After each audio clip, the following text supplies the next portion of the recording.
Well, after watching Monterey Bay hit yesterday, I figured if we were going to win this thing, it would be a 9-7 game. They put a bunch of runs on the board, against Billings. Some of them, obviously, they earned some of them. Some of them, Billings kicked the ball a little bit. And I told our girls, I says, defensively, we need to be solid. If they're going to get runs, they need to earn them. We need to be ahead in the count pitching. Defensively, we need to get the outs that we get. We did a great job. Maddie threw a gem. But we made some nice plays defensively. Sherwin in the first inning diving, Courtney Hine running down a ball in center field. You made the plays defensively that we needed to make. And yeah, you're not going to hold the team down like that for very long. So we knew we had to try to put some runs across, but we made some nice defensive plays.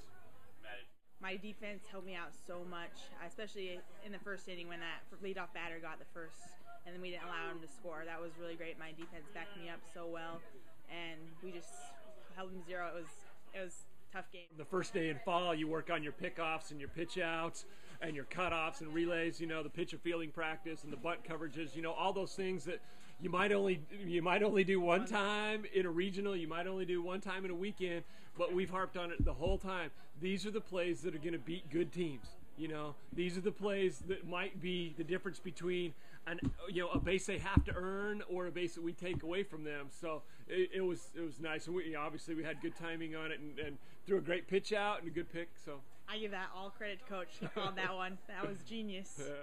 We knew we were throwing to 3, 4, 5. So obviously when we hit the first one, we're like, okay, we need to try to get another one on, and we still had a good part of the lineup on.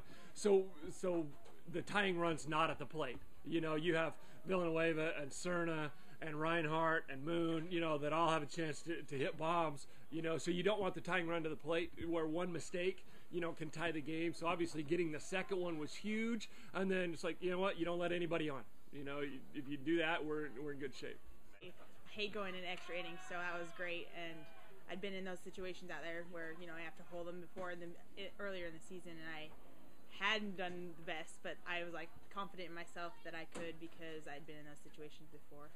My approach was just to trust my D, let him hit grounders, just keep it in the infield because I had full faith in him. I'd had a little bit of trouble with them pitching earlier in the game, just hitting long foul balls, so I went away more just to keep them off balance.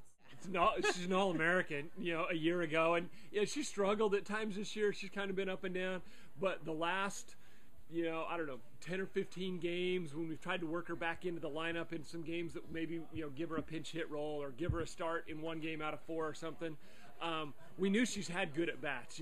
She's had good at bats in practice and BP in our live situations, and she's kind of had some tough luck. She expanded the strike zone a little bit early in the year where she'd chase some pitches out of the zone, but her fundamentals are as good as anybody around. She's got extremely quiet hands. She's got great power, and when she's disciplined and hits good pitches, she's as good as any hitter around, and just getting her back into that rhythm of, okay, find a good pitch, hit the ball hard. If they make a catch, like the first baseman, she hit a ball really hard the inning before first pitch, right at him. Too bad.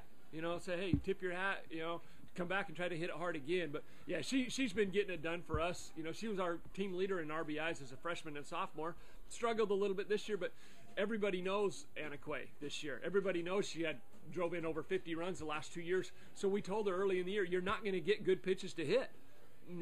So be patient, and you might only get one pitch to hit in a game that you can hit hard. Today she got 2 pitches in the game to hit hard, one lined out to the first baseman and one left the yard. Obviously, the longer you go in the game, she threw a great game. Obviously our team, we feel like we're as deep a hitting team as anybody around as well.